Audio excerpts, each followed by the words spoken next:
আল্লাহ রসুল যখন মিরাজে গেলেন, জাহান্নাম পরিদর্শন যখন গেলেন, গিয়ে দেখলেন জাহান্নামের মধ্যে নারীরাই অধিকাংশ। এটা কি বুঝতে পারতেছেন? কেন কেন বুঝতে পারতেছেন? আপনাদের কমান্ড মানে না, আপনারা মানাতে পারেন না। মসজিদে আজান হয়, খুতবা হয়, আপনার মহিলার এখানে ধান শুকায়। কেমন পুরুষ আপনি? কেমন পুরুষ আপনি? আর দায়ুস লা ইয়াদখুলুল জান্নাহ, দায়ুস ব্যক্তি জান্নাতে যাওয়া দূরের কথা, সে জান্নাতের সুগন্ধিও পাবে না। অথচ জান্নাতের সুঘ্রাণ 500 মাইল দূর থেকে জান্নাতীরা নাকের মধ্যে অনুভব করতে পারবে। আরো জোরে বলেন। দায়ুস কারা? যার মেয়ে, যার স্ত্রী, যার বোন বেপরদায় বেড়ায়, অপর পুরুষের সামনে নিজেকে সুসজ্জিত করে, প্রদর্শন করে। কথা বুঝতে পেরেছেন? হুজুরকে নিয়ে যায় তো বোধ দেন ভাত দেওয়ার জন্য, লজ্জা লাগে না? হুজুরের কি রক্ত মাংসের শরীর না? হুজুর কি আসমান থেকে নাজিল হয়েছে নাকি ফেরেশতা হয়? এর আগেও বলেছে, আজকেও বলবো, সাবধান। আল্লাহ পাক রব্বুল আলামিন সূরা নূরের মধ্যে বলেছেন, হে পুরুষেরা, তোমাদের চক্ষুকে তোমরা পরনারী থেকে নিম্নগামী করে রাখো। হে মুমিনেরা, মুমিনদেরকে বলা হয়েছে। আবার ভাই আমার দিকে তাকান, মন খারাপ হচ্ছে নাকি?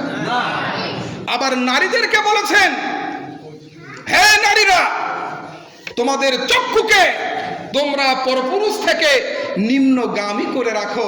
পর্দার বিধানটা কত শক্ত! নারীদেরকে বলা হয়েছে, আবার পুরুষদেরকে বলা হয়েছে।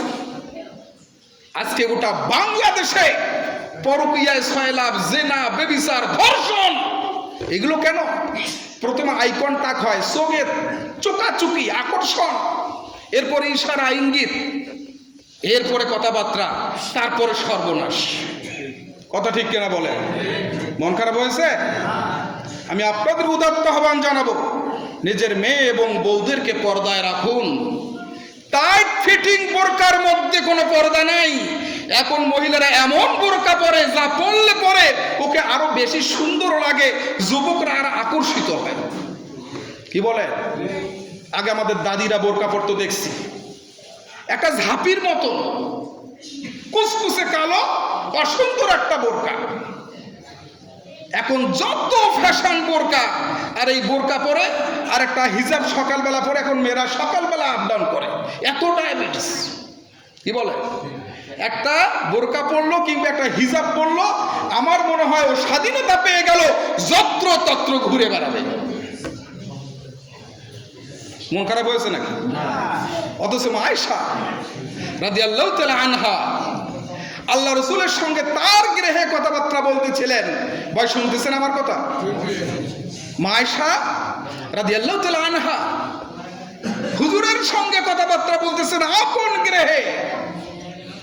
এমন সময় একজন সাহাবী এলেন, নাম তার ইবনে মাকতুম। দরজায় নক করলেন, যে কে? যে আমি ইবনে মাকতুম, আপনার অন্ধ সাহাবী। হুজুর বললেন যে, আয়েশা, তুমি একটু ঘর থেকে ওই দিকে যাও, আড়ালে চলে যাও, আমার অন্ধ সাহাবী ইবনে মাকতুম আসতেছেন। আয়েশা বললেন, ইয়া রাসূলুল্লাহ, সে তো অন্ধ, সে তো চোখে দেখে না, সে তো আমাকে দেখতে পাবে না, সুতরাং তার থেকে পর্দা করার কি এমন জরুরত? হুজুর বলেছেন, ও আয়েশা, আমার সাহাবী অন্ধ, সে তো তোমাকে দেখবে না, কিন্তু তুমি তো অন্ধ নও, তুমি তো তাকে দেখবে। সুতরাং আপনার বউকে একটা বোরকা পরাই দিয়ে, হিজাব পরা দিয়ে টাকা দিয়ে দেবেন, শীতের কাপড় যা যার আগে তোমারটা, আমারটা, বাচ্চারটা, 14 গোষ্ঠীরটা নিয়ে আসো। আপনি দায়ুস, আপনি কেমন পুরুষ? আপনি বাজার করতে পারেন না? আপনার বউকে পাঠান। মন খারাপ করার কোনো দরকার নেই। যা বলছি কোরআন এবং হাদিস